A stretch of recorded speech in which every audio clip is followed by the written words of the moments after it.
Welcome to another episode of the Dawn of Shades. I'm your host, Gia Scott, and today is August 19th, 2008. I wish I had some wildly optimistic and cheery news to share. It seems the news has been exceptionally gloomy, except for the Olympic report. Now that's something. Those Olympics, from the amazing opening ceremonies to the athletes' performances, has been a huge success. There have been a few problems, and for that, I'm sure everyone is very thankful. Could be much worse. Michael Phelps' achievement has been an American highlight, and I'm sure that his family is immensely proud of his success in the water. Now, for some more commercial stuff, you can listen to Paranormal Radio Network simply by calling 704-631-4060 and entering the 4-digit station ID code 2899 on UpSnap. Now, our program tonight isn't about using Feng Shui to enhance athletic performance. It's not about using the secret to ensure achievement of goals. It isn't about a lot of things, but it is about something that pervades everyone's life somehow and can definitely enhance one's living experience, no matter what the gender. I call tonight's program a girls' night in spirituality. It is not just for the girls, because understanding the difference between the genders is part of understanding the world we live in.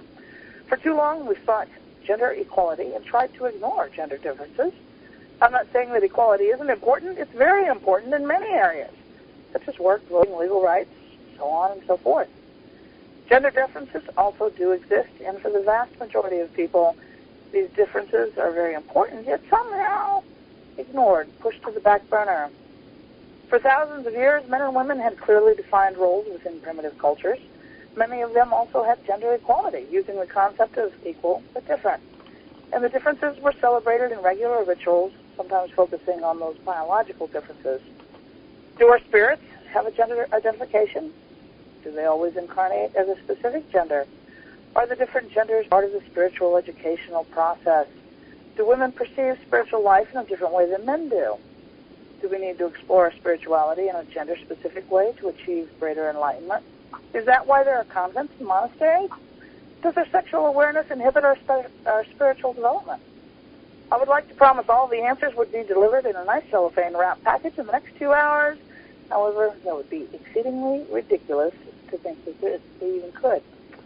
So, I'm bringing on 3 other women, as diverse a group as possible, to explore the topic, and I invite you, the listener, to join in and explore it with us, to ask questions, to try and answer questions, and to voice opinions.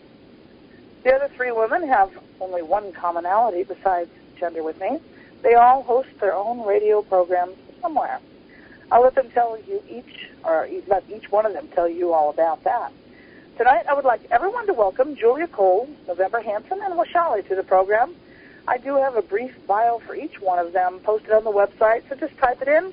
It's http://exogenynetwork.com and scroll down to the last entry on the menu on the left-hand side of the page, and you will see Girls' Night in Spirituality. Click on that, and you'll have pictures, brief bios, and a statement from each of us. Now, while you're there, please go ahead and sign up for the newsletter, which will automatically sign you up for the cash prize also being offered. So, without any more nonsense, I'm going to start one at a time. So, Julia, will you please introduce yourself to the audience? Oh, most certainly. I am Julia K. Cole, not to be confused with just Julia Cole. Julia Cole, by the way, is a sex therapist from the United Kingdom. So I'm Julia K. Cole, the Empress of Empowerment, and I host Namaste Beloved Wednesday through Friday starting at 9 p.m. Eastern Time on Blog Talk Radio. I am a psychic medium, empowerment coach, and, well, I'm just your spiritual hussy on for hire. Yeah. Does that kind of cover it? I'm also known as the Duct Tape Diva. Okay, well, that does pretty much cover it. And if not, the duct tape will fill in, right? Absolutely. Okay, next, November, would you please introduce yourself? Well, hello, everyone. I'm November Hansen. I'm also the host of Voice of the People Radio. It broadcasts on the Paranormal Radio Network on Saturdays from, what time zone would I like to use? How about 6 to 8 Pacific, because that's where I'm located. I'm also a UFO researcher, and I explore spirituality and everything in between. Pretty good. Well, Charlie, it's finally your turn. Would you introduce yourself? I am a spiritual teacher, and my website is purplev.com. V is in Violet, V is in Wishali. I host an internet radio show named after my first book, You Are What You Love.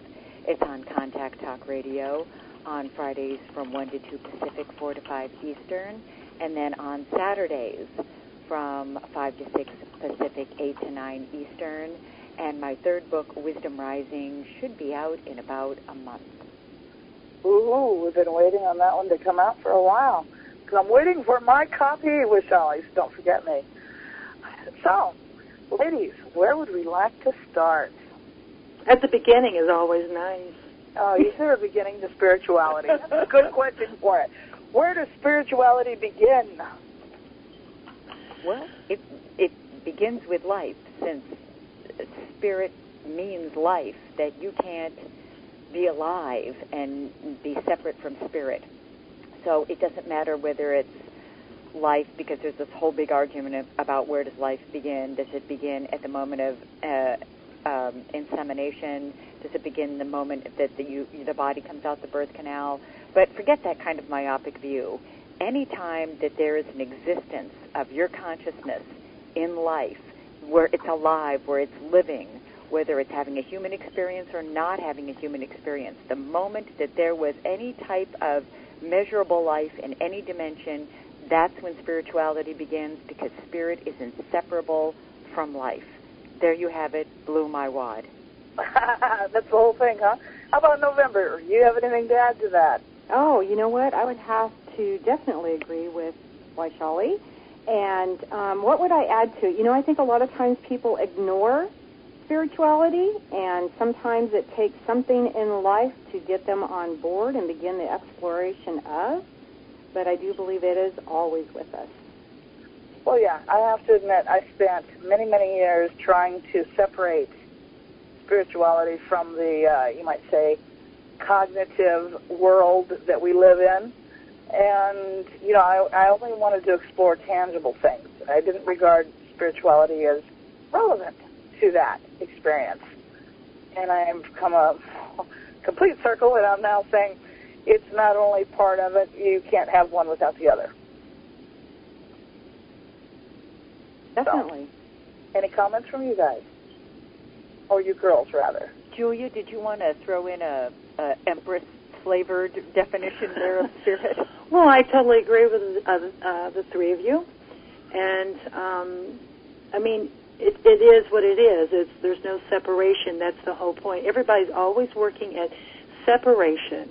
You know, either, you know, you're this or I'm, you know, everybody I talk to, they always make a point to tell me that, oh, I'm a Catholic. And I'm going, well, gee, here, I thought you were a human. But my bad, I'm sorry.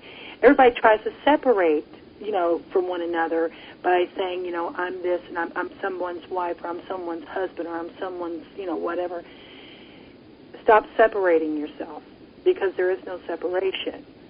And everything that you do, everything that you are, as the lady said before me, you are your spirit, and you're always in your spirituality. Always. There is no separation. Only separation is in your mind, how you perceive who you are and what you are. But in the end, the truth comes out. Oh. So just slap some duct tape on there and pull yourselves together, ladies and gentlemen. Yes, I brought up the duct tape again. Of course I did. Okay, I don't know the duct tape joke. What's the duct tape? Well, you know, Julia just has this thing for duct tape, and apparently she has even made clothing from duct tape. Yes, I'm known as the duct tape goddess bodice, or the bodice goddess. Oh, fantastic. Yeah, I get thrown out of many conferences because of it. I've been blessed. Okay, my spirituality swells up. No, I'm sorry. Go ahead. Anyway, this is a family show, Julia. Julia, you're working on a couple of books. I know you're working on Children of the Illuminaries, an interview with the spirit guide, but you're working on another book about duct tape, right? Yeah, it's called The Zen of Duct Tape, is, or the other name is it's known, Empress Has Been Born. Or as my mother said when she said I was born, most babies, when they're born, they cry. I came out of the Great Divide, went, ta-da! It's called The Zen of Duct Tape, and it's a very comical, albeit, whatever. But anyway, it's a look at how duct tape, changed my life and how I came to become this duct tape diva, the Empress of Empowerment. It's a story of my life, but it's also, got little spiritual analogies that, duct tape, what duct tape means to me. It's my own spiritual icon. Yeah, most people carry around a crucifix. I wear a roll of duct tape around my neck. Duct tape Isn't that a little heavy? Well, it comes in useful, especially if someone tries to mug you. Yeah. Works good on vampires, too, people, let me tell you. Yeah, you can always do a citizen's arrest and duct tape them to a fence. That's right, and I've done it many times. But no, duct tape is very spiritual. A lot of people don't understand the spiritual aspects of duct tape because you see a lot of people say, well, it's the force, as George Lucas pointed out in several of his movies, that created and holds the universe together. Or if you are acquainted with Shali's boyfriend, Swedenborg, it's love that holds the universe together. But I disagree with both, respectfully so. It is duct tape that has held the universe together, you see. Because if you don't have duct tape, you don't have force. Huh? What was holding it all together before the duct tape? Well, honey, that's where all that chaos came into. I'm telling you, it's nothing but chaos. And then duct tape, a lot of Christians say, the Lord said, let there be light. No, actually, that was a misprint. It says, let there be duct tape. And all was good. Well, all was good, huh? Yes. I'm rewriting the entire, religious thing there. Let there be duct tape. You asked, November. I'm sorry, what was that? I'm glad you asked. Yeah, well, I'm sitting here wondering the whole time if Julia was also a real big fan of MacGyver. Oh, you better believe it, honey. That is my hero. He is my idol. Oh, my goodness. Of course, Red Green. He is my emperor, because every empress must have an emperor in Red Green. He's my emperor. Okay, I'm losing this connection here. What's Red Green? Red Green, he's the guy that, he's the duct tape dude, man, from Canada. From Canada? Yeah, from Canada. Okay, a lot of people say Canada. I say Canadian. You say tomato, I say tomato. It all adds up. Okay. Believe in the power of the duct tape. Okay. It's very spiritual. I can see that. It really is. Because if I may share some Zen of duct tape with you ladies and with the listening audience, you see, with duct tape, you learn how to be more tolerant of others. While you're duct taping your enemy to the chair,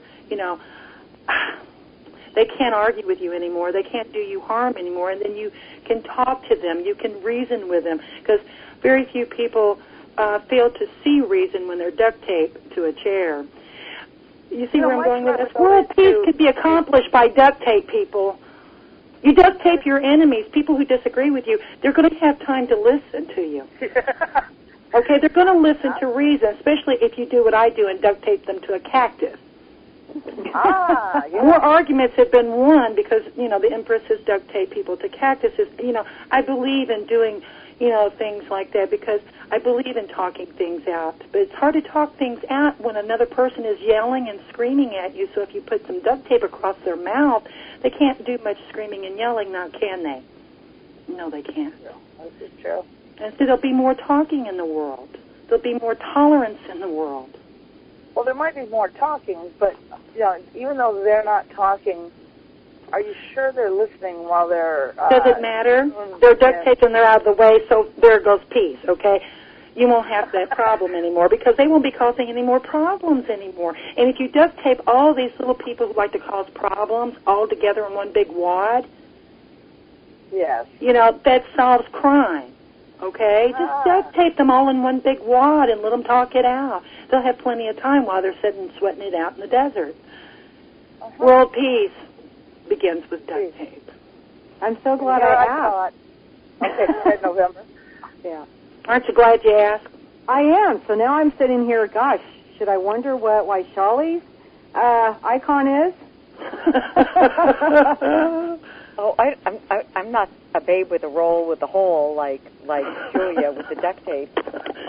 Going back to the whole void being the whole point of spirituality, therefore the roll with the hole being the void. But my big thing is the 18th century Swedish mystic Emanuel Swedenborg, a guy that I refer to as my boyfriend. And he wrote over 38 volumes of work on the nature of spirituality and the human experience. He wrote over 3.5 million words, and he died in 1772. So he did all of this without the benefit of spell check and a search engine or Google. And I just find that his understanding of spirituality is, because I'm a real practical slut. Anytime that practical wisdom is easy to be found, you will also find me there. My motto is, if the wisdom that you have is not pulling your butt out of the fire, then it's meaningless. And I have a degree in philosophy and religion, and out of all the different spiritual perspectives that I've read or exposed myself to or sat in on lectures or took classes on, it seemed to me that the wisdom of Emanuel Swedenborg seemed to offer the most straightforward, this is what life is about, this is why you're here, this is what your spiritual identity is, this is the purpose of being here, this is the useful thing to practice. When you find yourself doing this, this, and this, and it's not working, don't do that. Do X, Y, and Z instead of A, B, and C. And so my big thing is making Swedenborg fun and easy, because he only wrote in Latin for an 18th century scientific community. So he's not famous for being commercially viable. So I tried to make him fun and easy and accessible to a 21st century audience. So Emanuel Swedenborg, introducing people to my boyfriend and making him fun and easy and making his huge canon of wisdom accessible and practical to your everyday life, that's kind of my thing. And so, November, now we're going to go to you. What did spirituality, what is your spiritual icon? My spiritual icon? Yeah. I don't have one. Okay. I mean... You want to roll a duct tape, honey? A roll of duct tape. I suppose if I had to say that I have one, I had a very special friend many years ago, and he went out into the desert on the reservation that he lived and hand-selected a couple particular crystals that he wanted me to have, and he took one of them to spend the night with Max, the crystal skull, and just thought that would be kind of fun, and then sent it to me as a Christmas present. So those are very special to me. They're very important. If I'm going to meditate and I need anything, tangible, that's what I would put in my hand. A roll of duct tape would fit on my wrist. But anyways, I guess maybe that would be it. I don't really have like a single, focus on spirituality, I guess. I wouldn't say that I have a spiritual icon, but I would say probably one of the most profound spiritual-related things came from my son when he was about 6. And he was a huge Star Wars fan. Anyhow, he was watching Star Wars for probably the umpteenth time, and he turns around to me and he says, Mom, you know what? He says, God's just like the Force. It's everywhere. That was it. And you know what? He was right, so I guess Steven Spielberg must be my spiritual icon. Cool. Yeah, because really when you think about it, the concepts are very, very similar to me. But you mean George Lucas, right? Yeah, well, okay, so I don't know. Obviously, I don't Spielberg know. gave us E.T. Okay, well, E.T., he has light in him, so, that's sort of a spiritual thing, too, but I associate that with my daughter screaming that he was ugly and it was dark and let's go. Yeah, I took her to see that when she was 2. It was not a good thing. So anyhow, that is sort of a way to look at it, as far as I'm concerned, is that it's everywhere. It isn't in a building with, a specific symbol on the door, the wall, or the ceiling, or roof, or wherever. It isn't a specific place. You can be just as spiritual digging in the dirt as you can sitting in a building somewhere. Oh, I agree.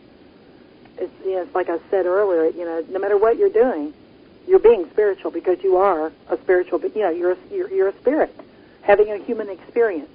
You can't separate them. No separation. Being spiritual is as much a part of us as breathing is. Whether we deny it or not, if we're talking to life, we're breathing and we're spiritual. The radio show that I have on Saturdays, people call up and they ask questions. And this one young woman called me up and she said, I want to have a more spiritual relationship with my boyfriend.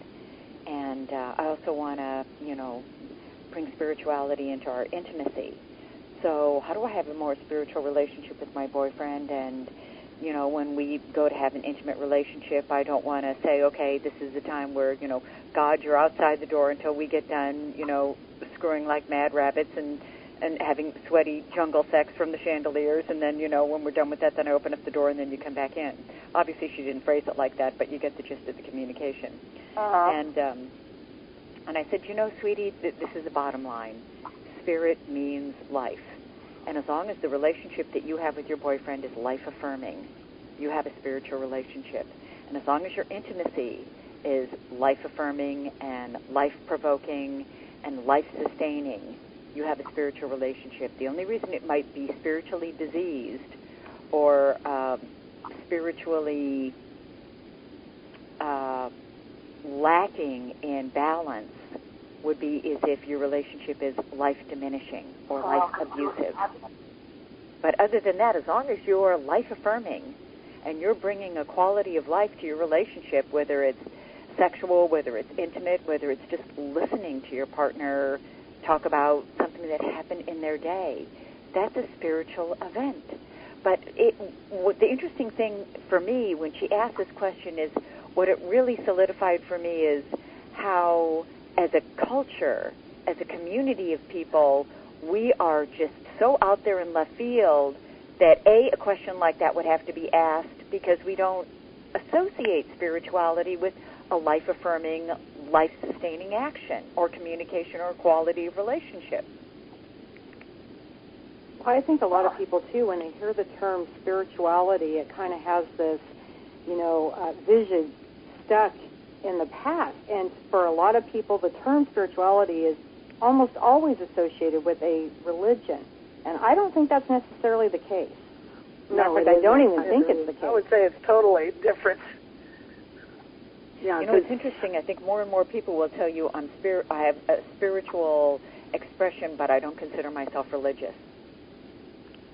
Oh, yeah. Yeah. Because there's a huge difference.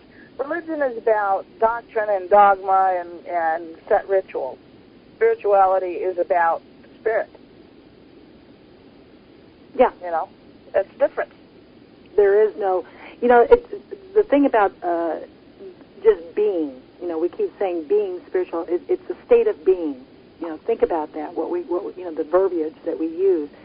Spirit. When you are in your spirituality, you are in a state of being, and even though from the outset a lot of people see it as the most unstructured way of living, but when you are in your state of being, you are more structured than you ever had been before you awaken to the fact that you are a spiritual being. Does that make sense? Am I rambling? That's a real good point, that spirituality is more being-oriented and organized religion is more doing-oriented. Right. Yeah. Going to church, putting a certain amount of money in the community pot. You got to do this, you can't do that. That's all related to, groups of people in somewhat of a social /political type organization with set goals, and, it's a club. Really, it's a club. And, spirituality is very, very individual. Now, granted, the human nature seems to crave rituals, but you can have ritual without religion too. I mean, many people have a ritual that they go through when they're going to bed or they're getting up in the morning, getting ready for work, whatever. We feel our ritual needs other places too. Oh, definitely. We've all got our little set things that we do. But when we are in a state of being, and I discovered this many years ago, how very structured we become because we are in that state of conscious awareness, because we are because it's about taking responsibility for your own actions. We have to, because we've all been programmed. I don't think I've ever met anyone who's not been programmed that you are responsible for someone else's feelings or actions. How many times have we said, well, I'm sorry? What are you sorry for? Did you do it? Somebody will say, well, you made me angry. Well, I'm sorry. I didn't make you anything. You chose to be angry. You chose to be happy. We have to remember that's, we're taking responsibility, and that's why, I see the structure in just being in a state of spiritual awareness of our state. Because a conversation I had with a client just the other day, she said, well, I don't know if I can be spiritual because, I have to have structure. That's why I brought up the thing structure, because it got me tickled. And I said, well, have you ever tried just being who you are? Just try it for one day. Just be who you really are.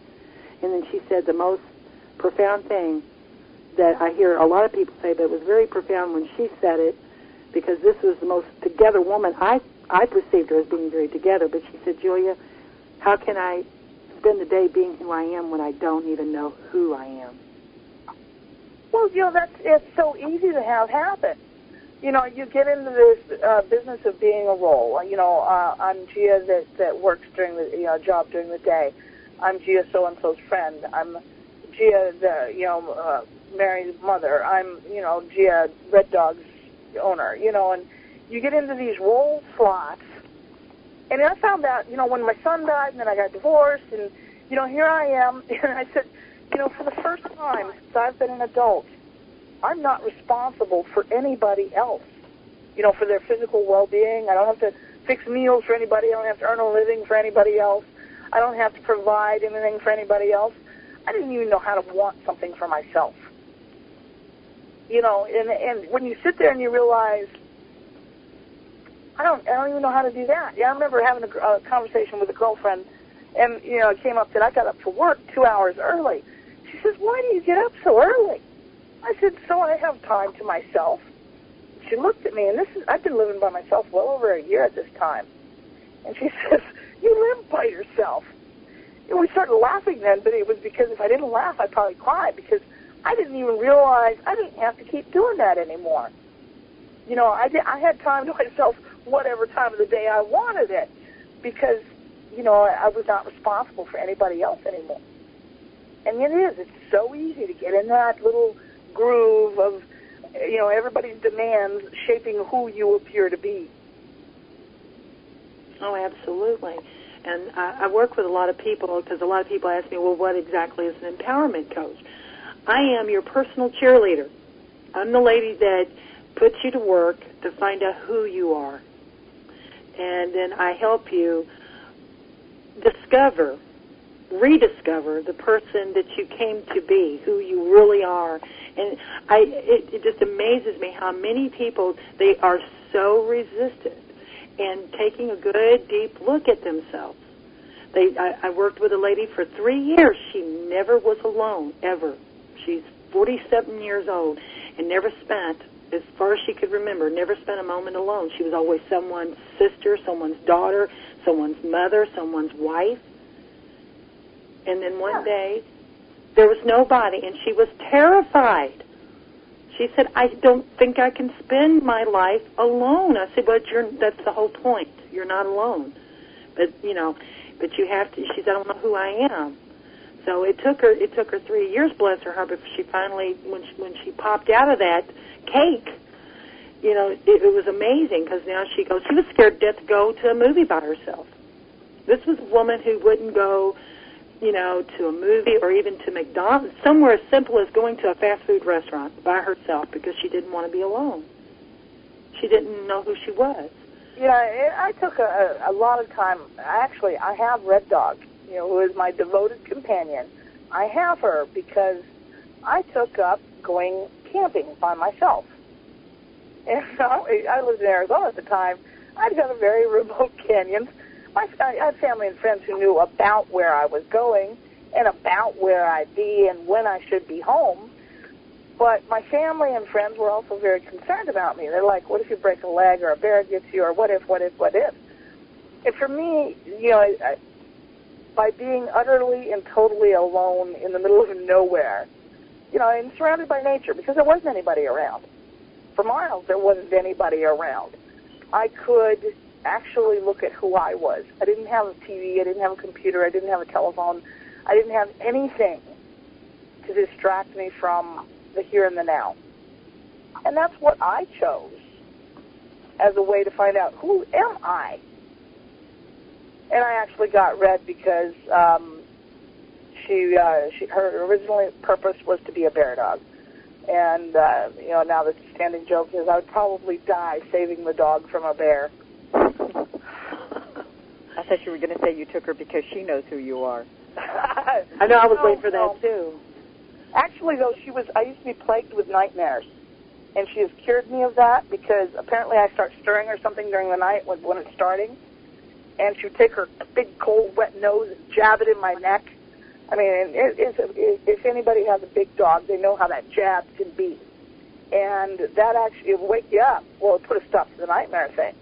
And once the cycle or habit, even in my subconscious sleep state, I had this habit of getting into this nightmare. She broke the habit. Well, I'm glad you brought that up because from a Swedenborgian point of view, identifying ourselves as something in the temporal world, whether it's a relationship or an employee or, this is my occupation, that's certainly part of the equation. But we have a habit of identifying ourselves with our experiences. I'm the person that always gets overlooked for the raise at the job. I'm the person that doesn't get a date on Saturday nights. I'm the person that always gets in the slowest lane on the freeway or at the grocery store. We have a tendency to identify with ourselves as some state that is less than divine love and wisdom. And as my favorite mystic says it, that our spiritual identity is divine love and wisdom. And we don't have it, we are it. And anytime we're identifying with something other than divine love and wisdom, we don't know who and what we are. And he says that all of the fears, insecurities, neuroses, psychoses, all states of limitation, all of them originate from us not knowing who and what we are. So anytime that you're identifying with anything other than divine love and wisdom, it might be a role, it might be a person who's unhappy, it might be a person, I'm prone to depression, I'm the person that can't lose 10 pounds, whatever it is. If it isn't divine love and wisdom, that is your spiritual identity. And if you're not identifying with divine love and wisdom, the purpose of your finding your charming butt in a bag of protoplasm on the planet Earth is to learn that there's nothing in it for you to identify with anything other than your true nature, which is divine love and wisdom. Whoops. Okay. All right, we just learned. So much for that diatribe. Yeah. Well, you know what? I definitely relate to what you're saying. A couple months ago, I had this dream in which I was being shown unconditional love, and when you saw the unconditional love and felt that, you saw the face of God, and that it was kind of a really profound sort of dream to have. That it was. I mean, it was just. It left me in a state of euphoria for like 2 weeks. Yeah, and that is true. I guess divine energy has got to be unconditional love, and that it's in all of us and it's everywhere, and all you have to do is be open to it, and boom, you got it. You got to give it your attention, and that's the rub, or as Frank Zappa would say, that's the crux of the biscuit. There you go. So, November. I'm going to hand you a crowbar here so you can get it in edgewise, girlfriend. Oh, I'm doing great. I'm learning all kinds of things. You'll need a bigger crowbar. You know, our earlier conversation reminded me of a quote from one of my favorite spiritual teachers who often gets confused as a stand-up comic, Lenny Bruce. He used to say, people all over the country are leaving the church and returning back to a relationship with God. You know, that's really interesting that you bring that up. The whole time you three are talking about, you know, the spirituality, the connection, the love, that type of thing, I'm thinking of this book that I read recently called How to Hear the Voice of God. In the book, there's a CD. I have never done meditation with a CD before. And I thought, oh, you know, probably complicated. I'll have problems with it. It was too simple. And I think that was the whole thing. Spirituality really is that simple. And, you know, it really was, it was something different to look at. It was kind of an eye-opener. And, you know, I really enjoyed it. So you're right. And that statement's actually in the book. You know, you leave the church and then you find God's spirit, whatever it is that you choose to form or to call that higher existence might just be your higher self. Well, you know, there was, I can't remember the name of the movie, but they were in search of the Chronicles of Jesus, you know, the book of, you know, that he kept himself, you know, his diary that he had kept himself. And the renegade priest in the movie found it, and he started to read it, and he realized that, you know, everything that he'd been taught was a complete joke, because as he read the words of Jesus himself, and it went something like this, if I can remember, it started out, you lift up a stone, you will find me there. You look at a flower, and there I am as well. You see your reflection, there I am again. No matter where you look, there I'll be. And the look on that, I never will forget the look on that guy's face, the realization. You know, he goes, it's all about being aware of where you're at, who you are at all times. If you don't see God in all, you don't see God at all. Yeah, exactly. And it was, you know, the look on his face was just, because this was a man who had been, you know, he became a renegade because he, you know, he knew that the truth was out. He was the religious version of Mulder, or Fox Mulder. And he, you know, was always in trouble. And he said, I know it's out there. He goes, this can't be all there, you know, there is. You know, there has to be more, you know, that God intended for all of us. He goes, I just got to find it. And he did. And he's at the end of the movie, his other friend, who was also a priest, he says, well, what are you going to do? Where are you going to go? He goes, I'm already there. No matter where I go, I'm always there. And that was it. It was the most simplest thing ever spoken, but it was the most profound thing I ever heard in a movie. I'm easily pleased. But he was right. No matter where you go, no matter where you travel, you're always there. Think about it. The journey of 1,000 leagues starts from where your feet are right now, which is coincidentally also where it ends. Yep. And no matter how hard you run, you will never outrun yourself. And don't I know that? I lost 10 pounds trying to outrun myself once.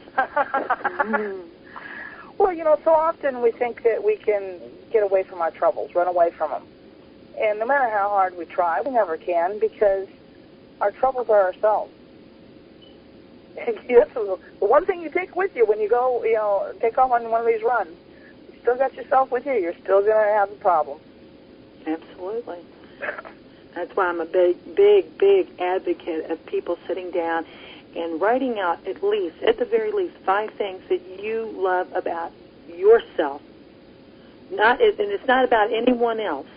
It's not about, oh, I love myself because I'm a great mother. Well, yeah, you might be a great mother, but what is it that about you personally that you love?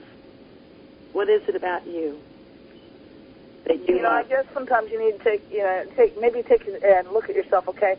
If I couldn't see and I couldn't hear and I couldn't move and I couldn't feel and I had no family and I had no friends left, who would I be? Dick Cheney? Oh, my gosh, that's frightening. hey, guys, we better start moving, get around our families, looking under rocks. The thing is that when you take away all those trappings, you've still got who you are. Absolutely. And that's when you take away all those trappings, that's who you are. Well, we're nothing temporal because we existed before the temporal world and will exist after the temporal world. So anything that comes and goes and changes, which is basically the heart of Taoism and Eastern-based philosophies, is understanding that we are eternal. The Tao can be named, but not the eternal Tao. That we are eternal and unchanging. So when you look around at your life, anything that comes and goes and changes, do you change your mind? Do your emotions come and go? Does your hairstyle, does your bank account, do your experiences, do your roles? Anything that comes and goes and is subject to change is not you. You are eternal and unchanging. So if we're going to stop and we're going to peel off all these layers and get down to what part of us doesn't change, is eternal and unchanging. And the part of us that is eternal and unchanging is that we are consciousness. There is some form of consciousness that is always showing up. It might be a comatose consciousness. It might be a fully awakened consciousness. It might be a meditative consciousness. It might be a duality consciousness. But the part of us that never changes, that always exists, that we will always take with us, is that we are always consciousness itself. That is eternal. That is unchanging. That will always be the same. Oh, definitely. I agree. Because, as a medium, I talk to a great deal of people who've crossed over. And, I've yet to run across one spirit who says, oh, I wish I had gotten that dress, or I wish I had been, prettier, or I wish I had, dyed my hair red or black or whatever. You don't hear them say those things. You know what they say? Most of them, majority of them, when they've crossed over and come and talk to me, they tell me how wonderful it is, how much they enjoyed living and enjoying their life and had that experience. And that, it's a wonderful thing, and that they were glad to be home, where it's, it's absolutely magnificent. No words can describe what they enjoy out of their body. And they always tell me, right before they disconnect their connection with me, they said, remember that, Julia. Remember the love. If you remember anything else that we've told you today, remember love. Because that's the end-all, be-all. It is all. And it's really interesting that when you die, that's not, you're not thinking about, you wish you had balanced your checkbook better, or you wish you had mopped the floor. That's not what's important. It reminds me, several years ago, my sister had asked me for some advice. She was thinking about going back to school, but if she went back to school full-time, she was going to probably have some trouble with bills and whatnot. And I said, look at it this way. Imagine yourself 80-some years old, and you're living in a nursing home, and you're sitting around with your cronies, and you're talking about what you did in 2002. Now, you have a choice here. You can sit there and say, well, in 2002, I had all my bills paid on time, and I've never missed a day of work. Or you can say, in 2002, I went to school, I had this great vacation in the summertime, and I did this and I did that, and I achieved my goal of getting my degree. Which one do you want? Now, granted, I know that's not a spiritual thing, but if we do the same sort of thing, in terms of our spiritual aspirations, it's a very spiritual. But that is a spiritual thing. If your goal was to become a PhD in psychology, then you fulfilled your state of being. If your goal is to show up consciously for your life, that's a spiritual event. I don't care if it's putting batteries in your vibrator to have 5 minutes where you do yourself. I was waiting for that. I was waiting for that. Or whether it's sitting down and reading, some spiritually enlightened text. If you're showing up consciously for your life, that's a spiritual moment because you're being an active participant, I guess, rather than letting life happen to you, getting out there and kicking being butt, consciously aware, being consciously aware, of the God, the divine that you are. That's the whole point. It's not about being in spirituality. It's being awakened and conscious to who and what you are. You're a spiritual being having a human experience. That's it. You know? That's the Zen. So what do you guys think? Do you think that reincarnation is true? Do we have past lives? Oh, I know we do. Oh, well, I know. I can prove I it. hope it wasn't here.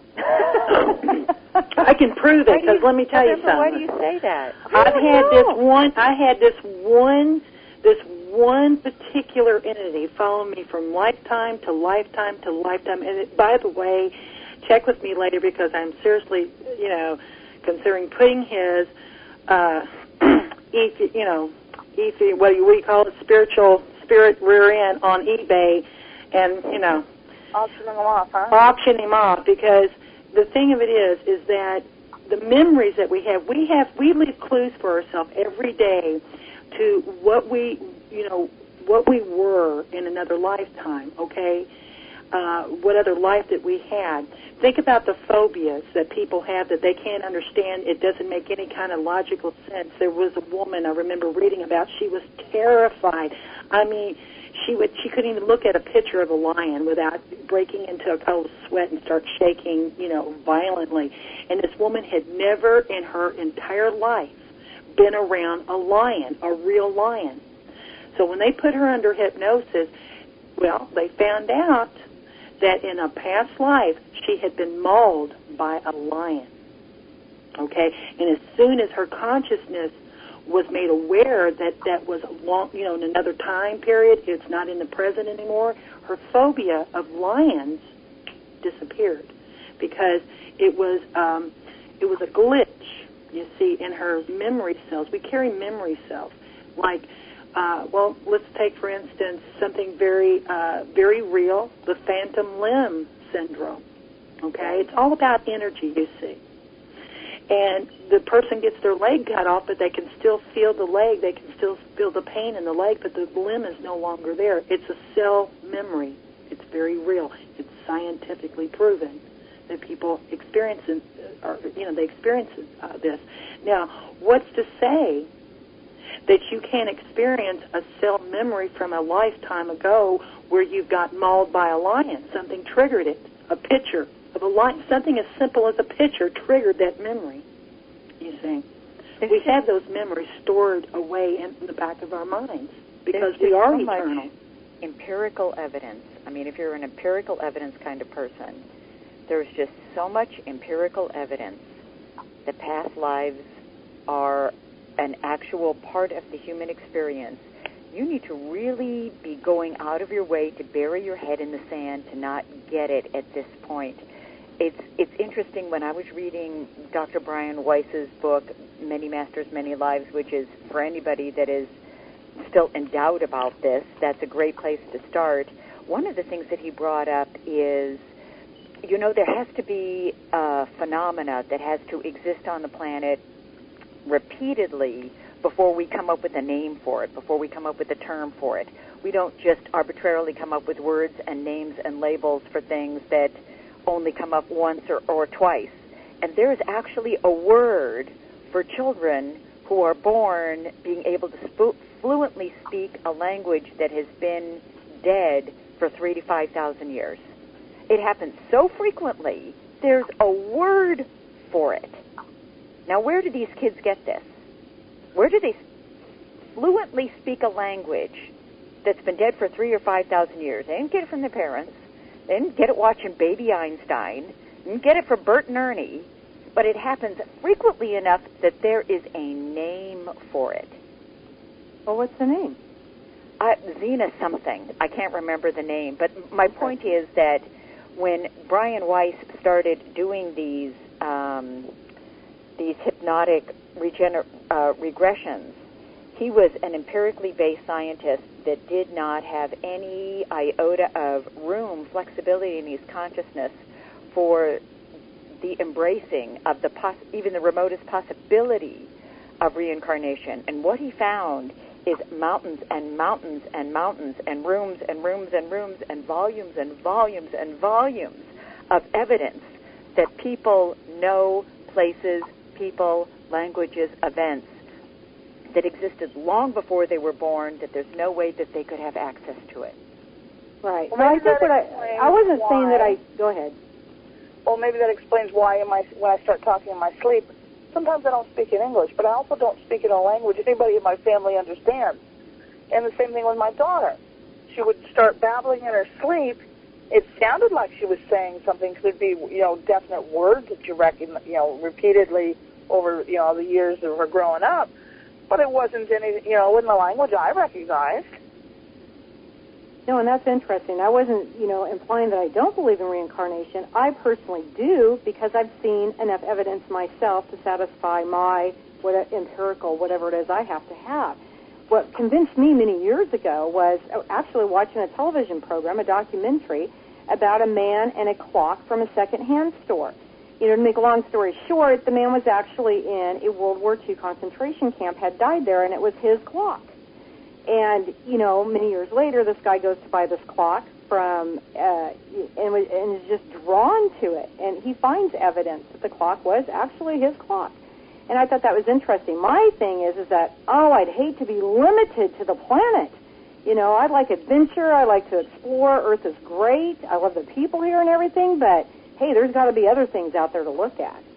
Oh, definitely. That's one thing about... I don't know if we are limited to just this planet. Really? Are you kidding, Gene? Oh, well, it'd be foolish to think that we were.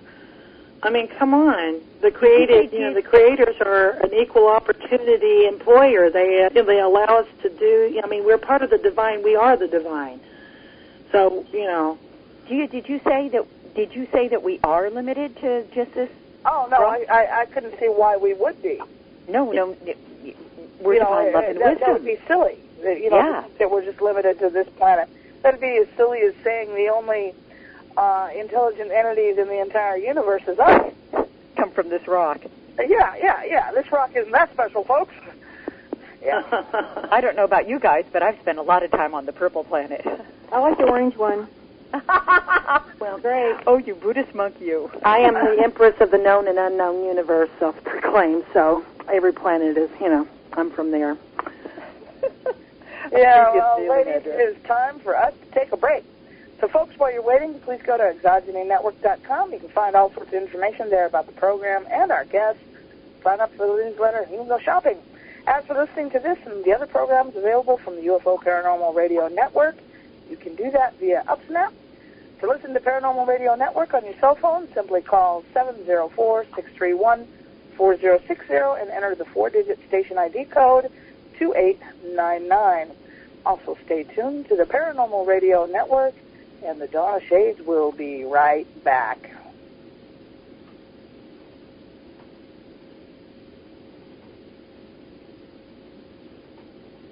Okay, ladies, I'm going to take my headset off.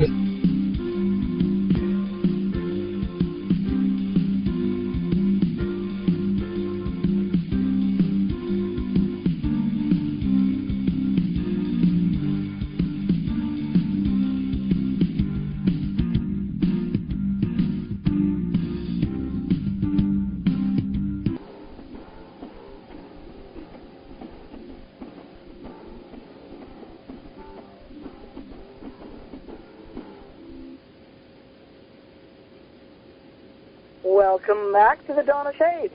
I'm your host, Gia Scott, and tonight we're having a girls' night in spirituality with Julia Cole, November Hansen, and Vaishali as our panelists.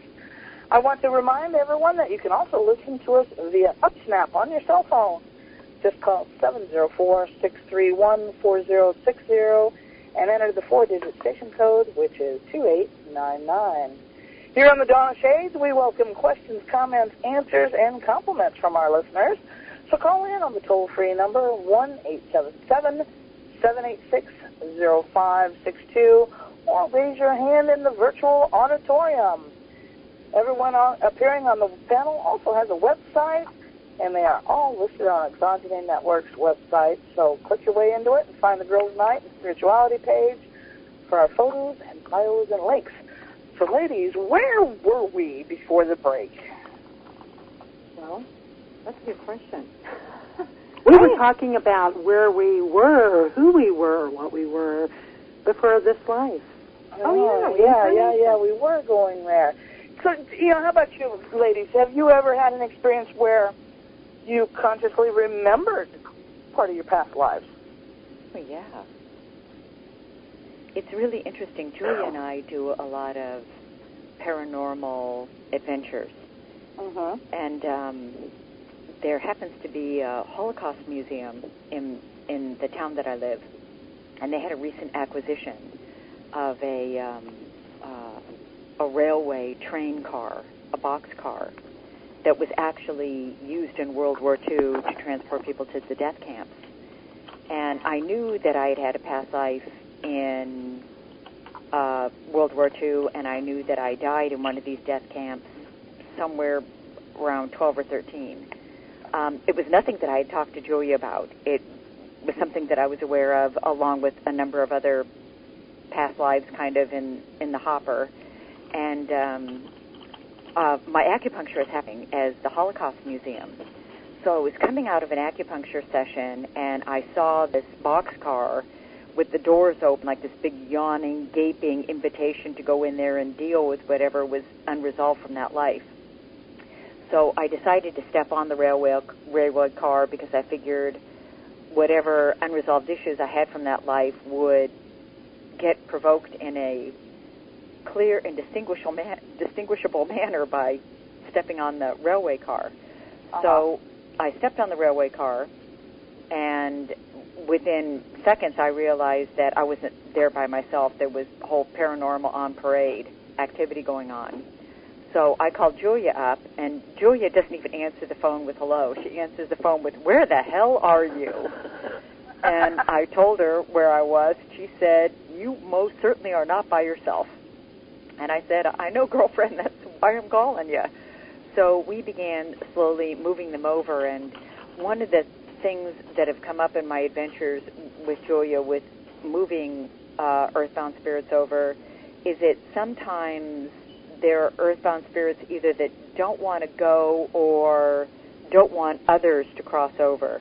And when you're there to open up the gate to help facilitate others crossing over, if they don't want you to do that, they can get aggressive.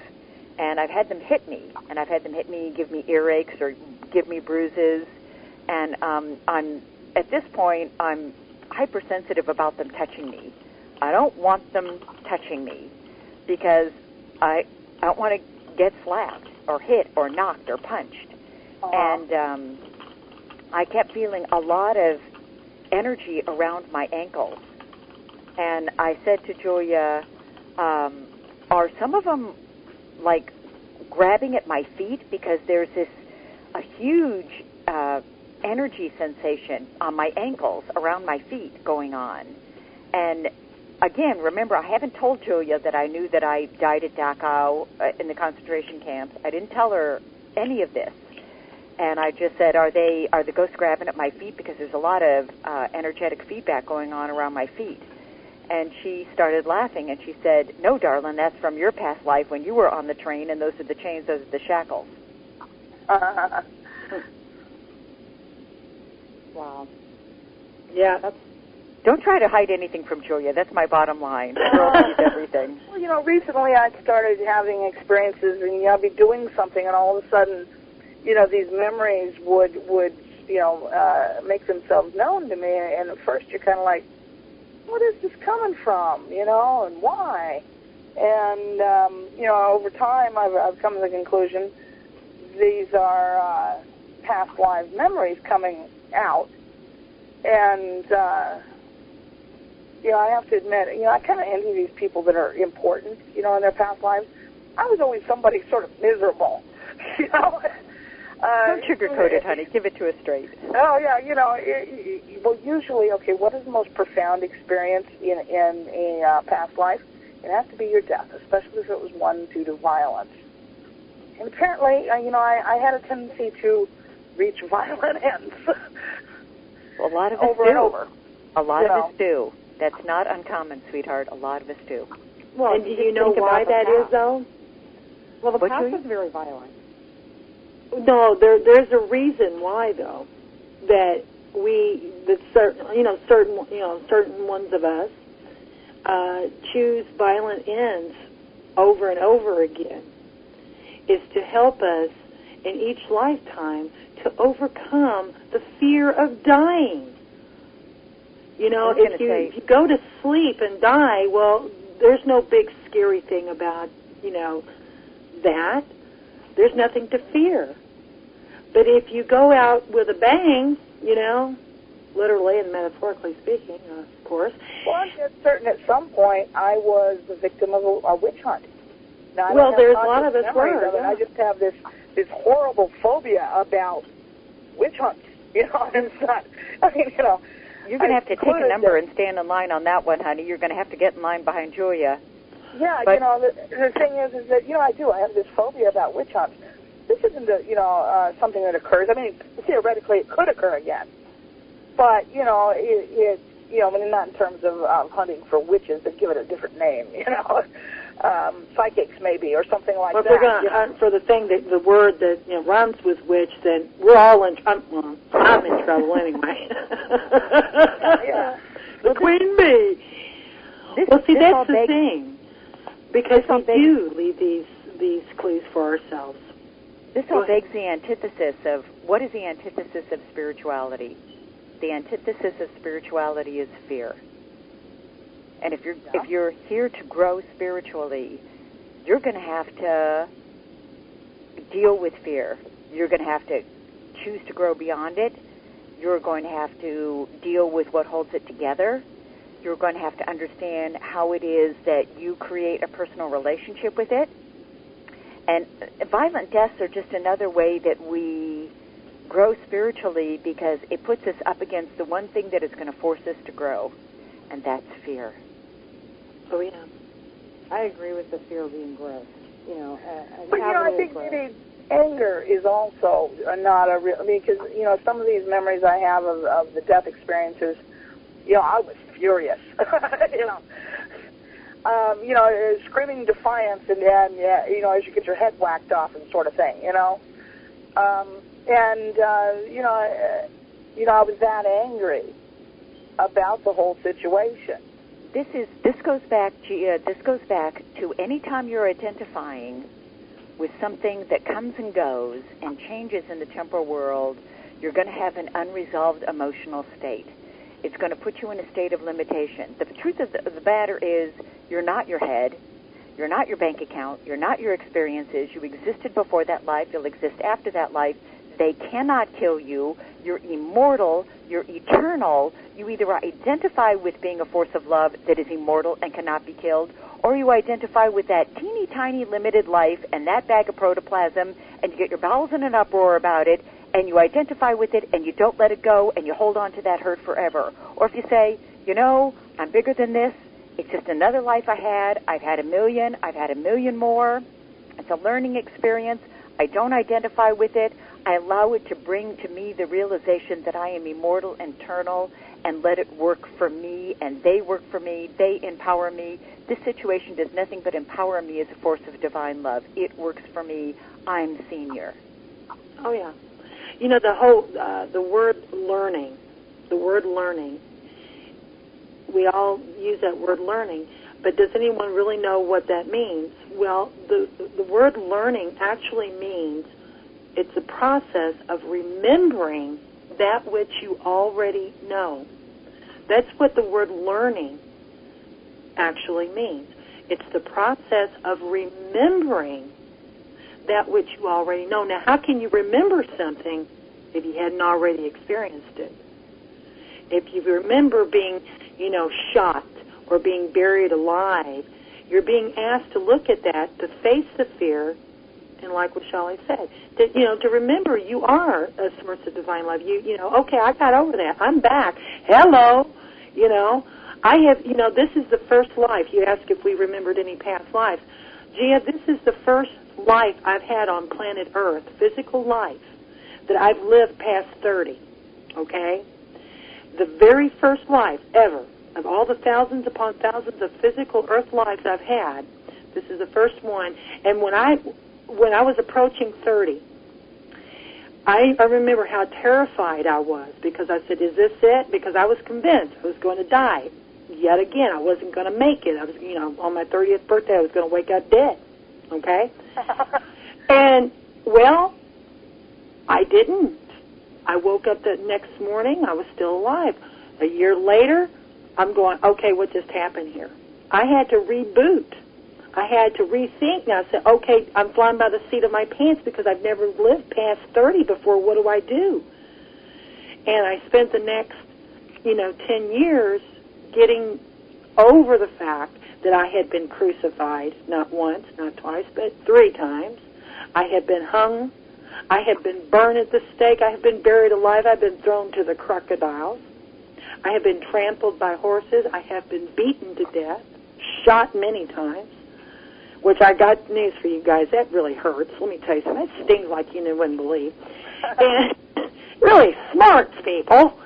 And, and I've been shot. I've been, speared. Now, I recently turned 48, and now I can stand up and face the world and say, you know what? What can you do to me now? You've done all that. I've been drawn and quartered, boiled in oil. Good God, people. How many times, there's only a few ways you can kill somebody. You can only kill them once. So the joke's on them. The joke's on them. That's the whole point of hypnosis, of hypnotic regression, is for the person to realize, oh, I'm still alive. I lived past that. That wasn't the end of me. It will never be the end of me. That's the whole point of it, is to realize that you're not that experience, you're not that story, you're not that finite point in space and time. And I think our past lives, my personal opinion is babies are born with a personality. They don't develop it. It doesn't have anything to do with, you only can shape it so far with environment, okay? The nature versus nurture thing. I think it must be our past lives that have shaped us. Because some children, from the moment they're born, they're stingy, or they're angry, or they're happy. It's your ruling love. It's your spiritual identity. It's not nature versus nurture. It's what you give your attention to. You are what you love, and you love whatever you give your attention to. That's a spiritual law that all spiritual wisdom all condenses down to. You are what you love, and you love whatever you give your attention to. And when spiritual creatures come here, it's a continuation of whatever it is that they habitually give their attention to. That's what determines your personality. Your personality doesn't determine your spiritual identity. Your spiritual identity determines your personality. It's what you have a habit of giving your attention to, whether it's self-absorbed or whether it's a predilection to worrying about things, about giving your power away. It's whatever you give your attention to. That's why being aware, living consciously, and being judicious about what you give your attention to and being aware of what you give your attention to is spiritual maturity at its absolute finest. I'll definitely amen to that. Because on all those past lives, up until the one before this one, I was focused on getting revenge on people who had killed me, in other lifetimes. I carried that focus. And it wasn't until the lifetime before this one that I realized I gotta, channel my focus on something else, because I was spinning my wheels. And I came in with the knowledge, knowing that I had lived all those other lives and that I had to make a change. Something had to give. I came into this world laughing. That's a story that my parents would tell anybody who would listen. Just laughing, just absolutely cracked up, and everybody says, do you know? And I know what I was laughing at. I know what I was laughing at. Well, I was laughing at the fact that, ha, you killed me, I came back, so in your face, pal, because I'm coming for you, and I'm going to say I'm sorry. I did find that person who killed me in the life before this one. And it was an instantaneous memory, because he said, I know you. Now, of course, he was much older than me, because when I died in the life before this one, it was during World War II. It was right towards the end of World War II. And it was a Nazi soldier who put a gun to my head and shot me right there on the streets of Paris because I had turned on the Vaterland, and I was making my escape to come to America. And he hunted me down, and he put a bullet in my head and spat on me. And I remember as my body was leaving, I said, I will find you again, and I did. I found him, and he recognized me. He said, and I remember the look on his face. He goes, this can't be. He goes, he said, this. I said, it is. And I said, I'm sorry, and I forgive you. And you know what? I forgive myself because all the atrocities that I had a hand in.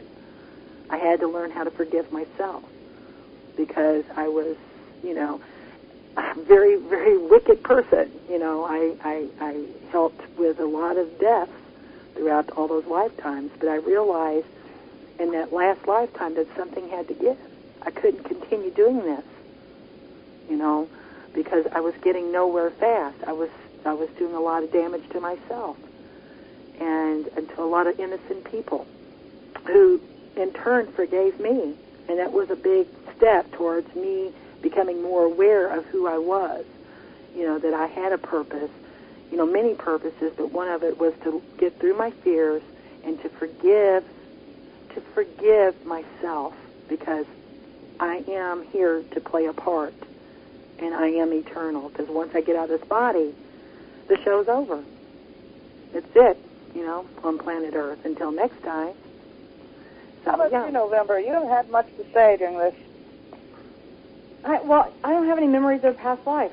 Okay. What am I supposed to Well, let me say? ask you, November, do you have a certain food that you really, really, really can't stand to be around, can't even stand the mention of it?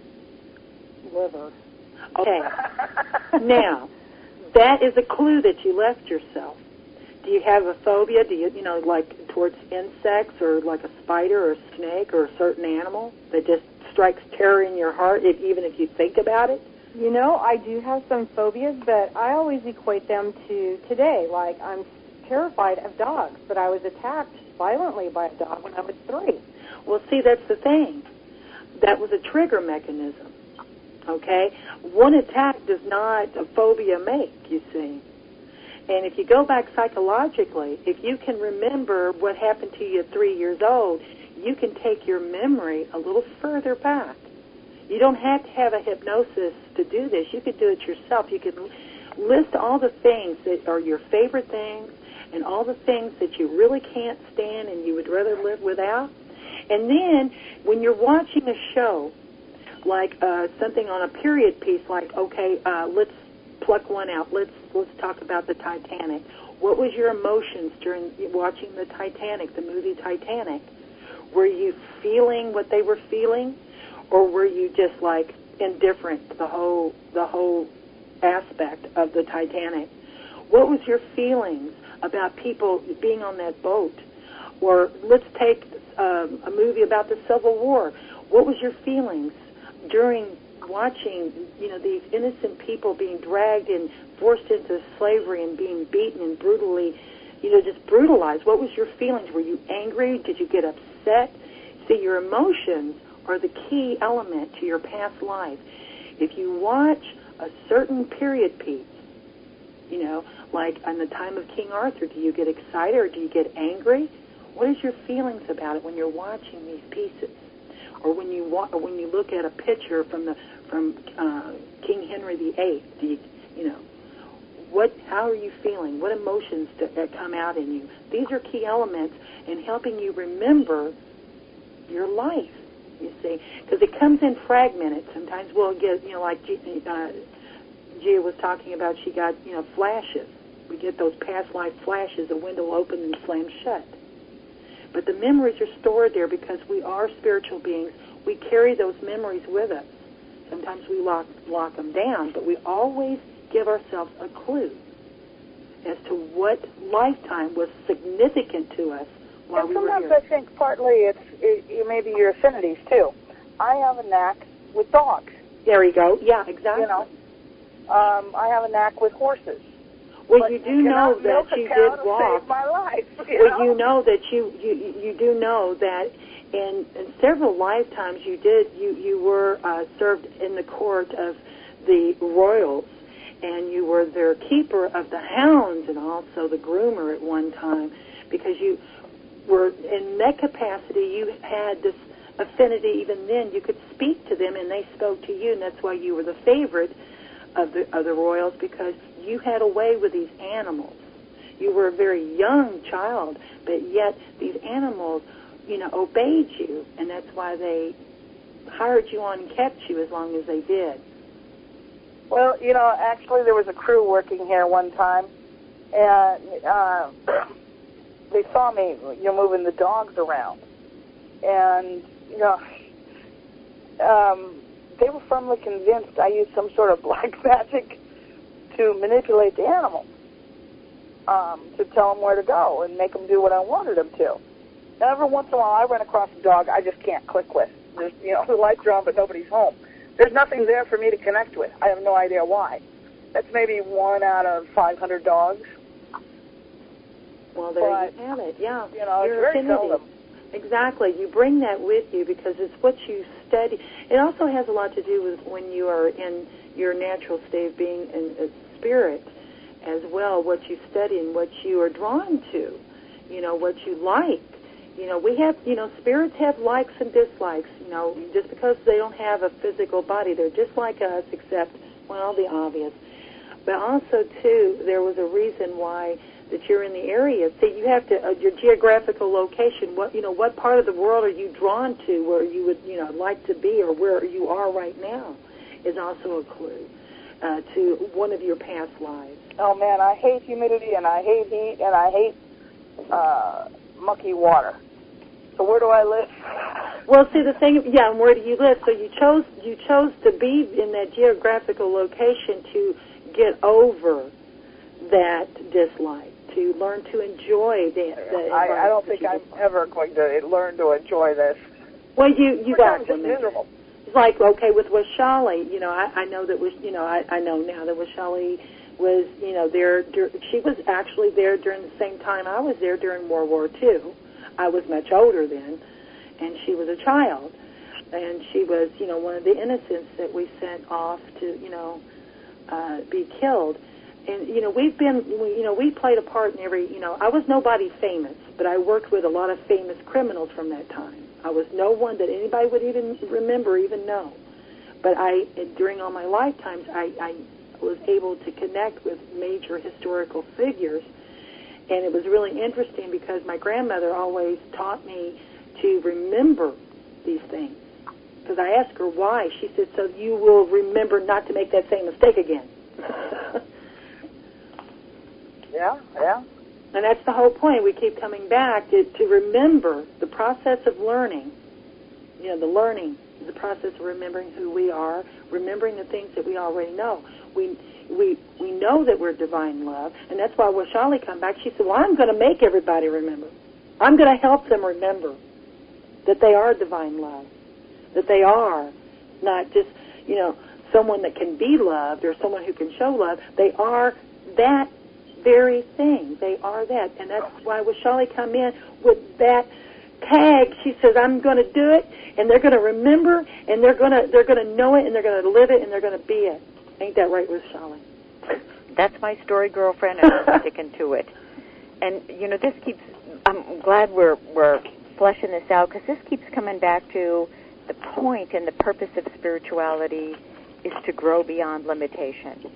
It's to grow beyond suffering. It's to grow beyond fear. It's to grow beyond any limitation. And the idea with the planet Earth is that there's no judgment about how we grow, how we choose to grow, what roles we play in our growth, how quickly we learn, how slowly we learn, because it's all about growth. No report card, no pass-fail. No, because this is an illusion. We come here to play these roles, and this is really interesting. One of the things I was thinking about when Julia was talking about this, because we all think about this. This is, this is such a human thing, is to want that revenge or to want to have that moment, that 5 minutes with somebody who made your life miserable and just have some kind of equalizing experience that makes you feel that you had an opportunity to take your power back.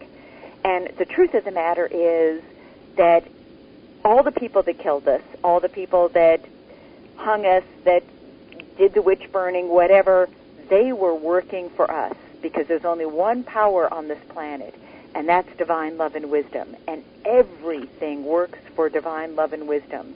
And when you identify with divine love and wisdom, everything works for you. And that changes the perspective from, you know, I'd really like to walk up to them and say, so, punk, do you feel lucky? Do you? I know what you're thinking. Did he shoot off 5 bullets in the gun, or did he shoot off 6? So ask yourself, punk, do you feel lucky? We all want to have that, well, punk, do you feel lucky, dirty, hairy moment. But the truth of the matter is, when you realize that you are divine love and that they are working for you, they are helping you be love unconditionally. They are helping you remember that you are love no matter how the temporal world comes and goes and gyrates. And that suddenly recedes this tide of this need to have revenge, or this need to be the person that proactively takes their power back in some dirty, hairy moment. Because when you realize that they don't have any power in your life, they never had any power in your life, the only reason they were allowed to show up is because they're offering you a position of growth in an arena that you can't fake. They are ultimately working for you. And how can you possibly want to extract revenge on a relationship that's working for you? One of the most profound experiences in my life was when my son died. Now that may sound, really, really strange. No, but in his short life, he probably taught me more about love, about living, and about dying than anything else. And he died unexpectedly, How old was he? He was 10. Okay. He was 10. So, it really sort of, How did he exit? Fear. In his sleep. And it was not expected. So, it was a real shocking experience, too. That morning, I'd watched him sleeping. I went to work, and he died. He was dead when my mother went to wake him up for breakfast. It wasn't SIDS. No, he was 10 years old. Yeah. The autopsy was rather inconclusive. It didn't really give us any answers. Okay. He came and he taught and he left. Exactly. Yeah. He was my borrowed child, you might say. Everybody says, well, they're all borrowed. Some are with us longer than others, okay? Some we have just a longer experience with,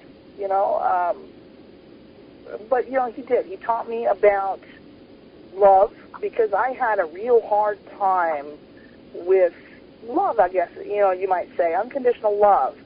And, he was an open kid. He was right there in your face with it. He would give you a kiss even at 10 years old. He would suddenly, get excited and he'd turn around and hug you and give you a kiss. There wasn't anything wrong with him mentally. People perceived it that way because he didn't necessarily choose to act according to common mores. But, he was a normal, intelligent kid. He could read quite well and everything else. But he wasn't handicapped in any way. But he did. He was very open about love and about how he felt. He wore his feelings on his sleeve all the time. And, and about how he lived, and then his dying, too. That really did sort of, I guess, take away the fear of death.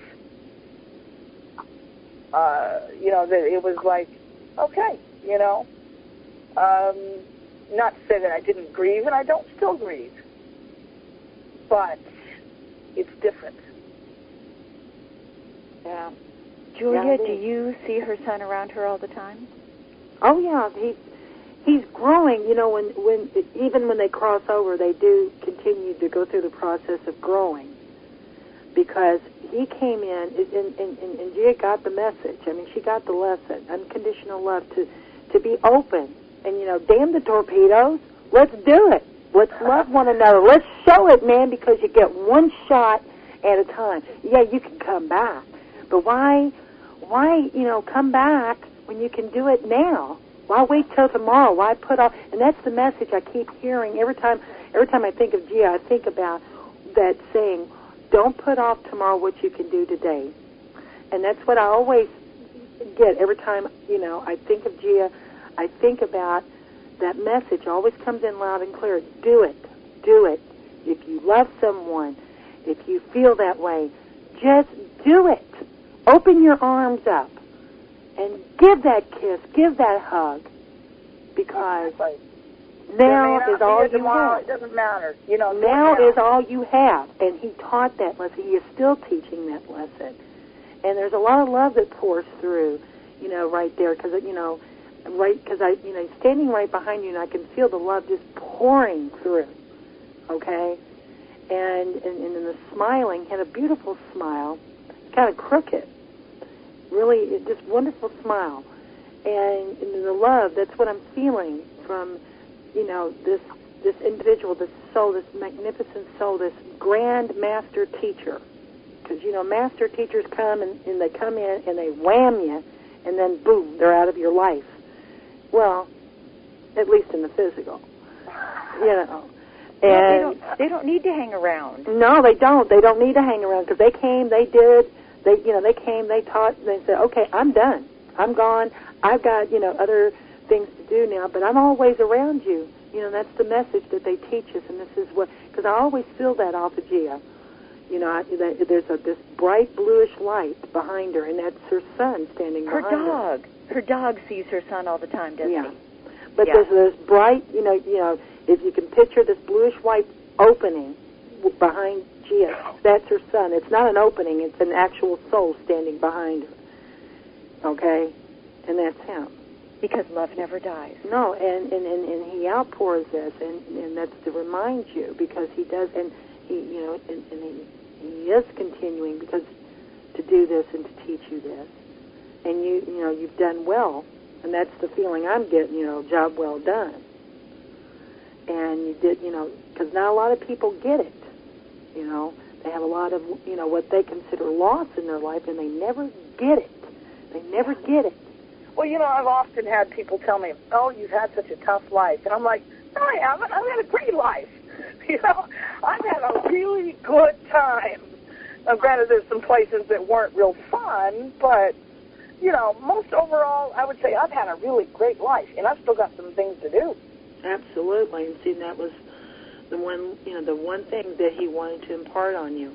And he did. And he did a very good, like I said, he was a master teacher, because only master teachers can make that such profound, impact on a person.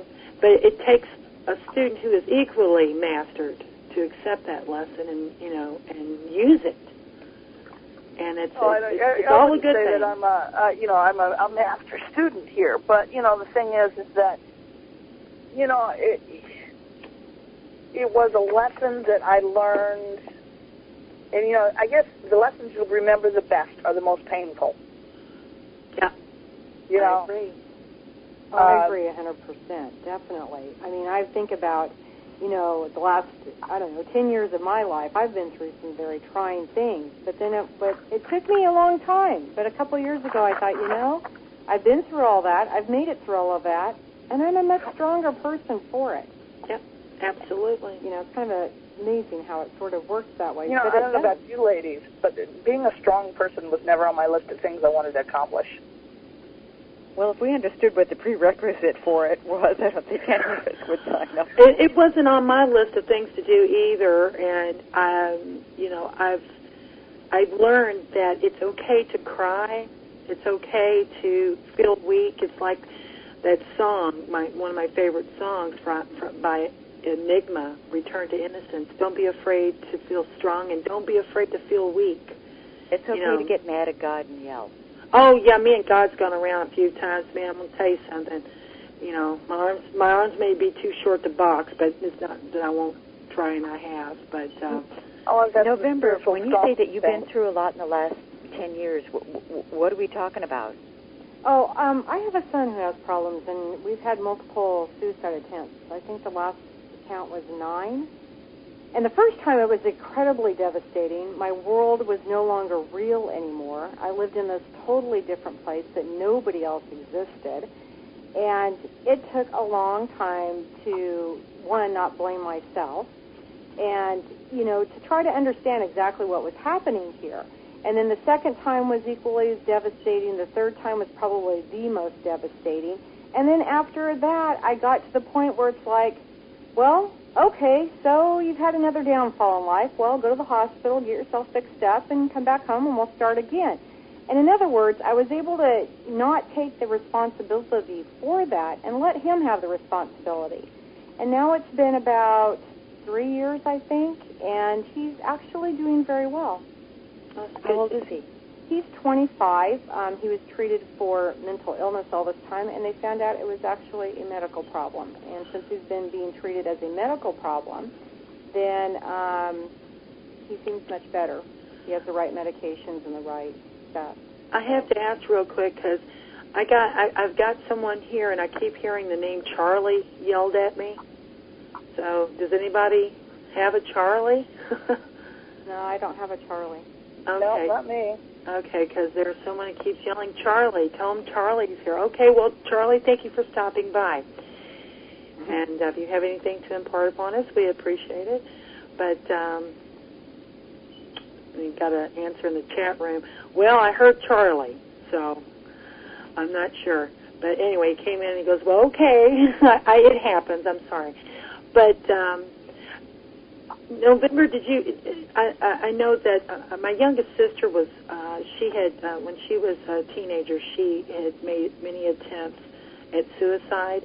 I don't know how it is, and that was over 30 years ago. But there was a lot of stigma attached to that. They treated my mother and me like we were lepers. People, the neighbors and close family friends. There still is to a degree, and there for me, I suppose there was even a stigma talking about it because you always feel like you were the one on the spot. Well, what did you do wrong? Yeah, exactly. What was it that you didn't do for your child? That type of thing. And we actually used counselors. All of us went to different ones and had some together, and it really was. And I've been even learning this more over the last couple of years, is allowing everybody to take responsibility for themselves and their own actions, and not have to. And I have to work on this on a daily basis, and not have to feel like I'm responsible for doing something for somebody, or I'll do it because I want to, as opposed to feeling you have to. The only thing that ultimately, at the end of the day, we're accountable for is our own free will and what we did with it. We're not accountable for other other people's free will, or how they respond to us. Let me ask you something, Julia. Is Charlie an attaching spirit to November's son? Well, he came in. He's a very friendly spirit. I was over here chatting with him, and yes, he came. He's there with November. Because I'm getting it has something to do with her son. Well, he's there. He's a very fit. Because I was sitting here having a little conversation with him, and he told me that he had killed himself, and that he was trying to help. And he said, I guess I made a mess of things. He goes, I was only trying to help. Interesting. I don't know. I could ask a family member or something if they know a Charlie. Or is this a past life connection with? No, this young man. He said your son. No one would probably know him now because he died in 1966. Okay, and he said it was a dreadful thing that I did. He goes, and I'm sorry. He goes, I was trying to make amends because he said I tried to talk, and he goes, I guess I just didn't do a good enough. You did fine, Charlie, but he was trying to help because he didn't want your son to have to suffer like he did, because he didn't realize how much he was loved until he did himself in. So Charlie died before her son was born. Yeah. Okay. He was more or less someone who was lingering around and who was wanting to make amends. So you need to go into the light, dear. Yeah, I was going to say, did Charlie go into the light? No. Okay, let's He's go been walking around. He feels very bad for what he did, and he was trying to help others. He says, I've tried to help others as well. He said, I thought I could help your son. And he's saying he's sorry. Is he going in now, honey?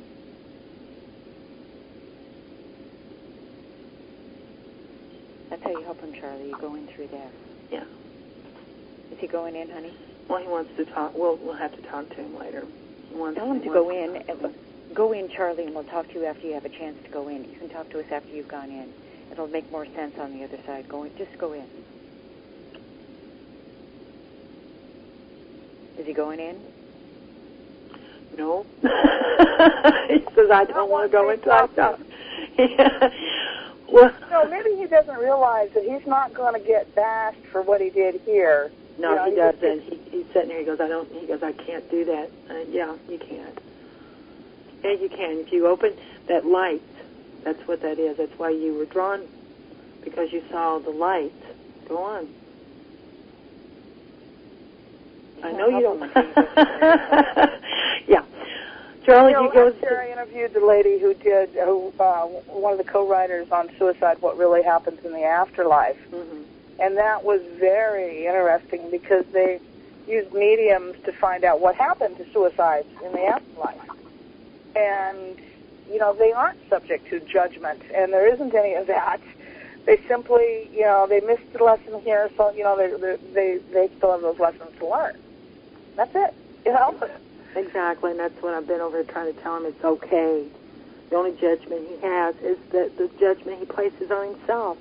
Exactly, you know, and that you don't have to, you know, worry about being sent to hell or any such horrible thing. Well, it's the same with all of us, isn't it? The prison that we most have the problem getting out of is the one that we've imposed upon ourselves. Oh, yeah, you know, I beat myself up all the time. Well, I could have done this better. You know, it's like, who do I really think I am that I have to achieve perfectness with everything I do? Do I think I'm that wonderful? Well, you know, this is my whole big thrust of my book, You Are What You Love, is the whole understanding that you don't have divine love and wisdom. You are it. You don't have to earn it. It's not a matter of deserving or worthy.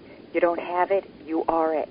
And as divine love and wisdom, what that means is that you are incapable of creating a learning experience you did not need.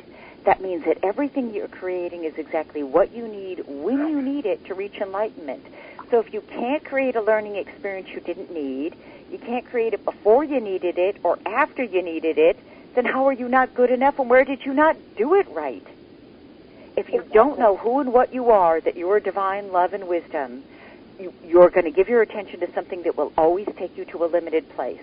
And if you own that you are divine love and wisdom, you understand you're creating what you need when you need it. There was never a matter of deserving or worthy. There was never a matter of didn't do it right or not good enough. It was always a matter of trusting in your divinity and seeing that you're creating what you need when you need to. And Charlie, please go over, because we can hear you better if you'll go into the light, and we can help you better, and you can help other people better, and that's the bottom line. Just go over, please. Well, I was trying to explain to him over here that November. Now you said your son's doing better. They found it was a medical problem, correct? Right. He's done much better the last 3 years. Okay, Charlie, do you hear that? It wasn't your fault, okay? You did not cause it. It was a medical condition. You'll understand this, Charlie, if you just go into the light, sweetheart. You didn't hurt him, okay? It was something that he couldn't help. Now go into the light and you'll understand. And Charlie, if you don't like it, you can always come back out of the light, but go into there and all your questions will be answered. And if they're not, come back. But we're telling you all the questions that you have, all the statements that you want to be made need to happen over there. And if you don't like it, you can come back. But why don't you try it out? Yeah. It's open, Charlie. They're waiting for you. Your mom is there. She's waiting for you. She's been waiting for you a long time, been looking for you. Yeah. All the people that you want to help are on the other side. He wanted to tell you, November, that your son's going to get better. He knows it.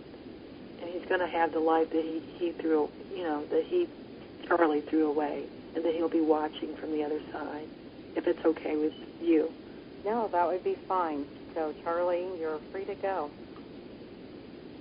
Thank you, Charlie. Okay, ladies. It's been a lot of fun tonight and a lot of enlightenment for me. I hope everybody has enjoyed it as much as I have. But like all good things, it has come to an end, and I'm curious about what everyone has thought about it. So if you'll click on one of the Contact Me links on the website, send me an email, and let me know if you would like to see more of these panel discussions and on what topics.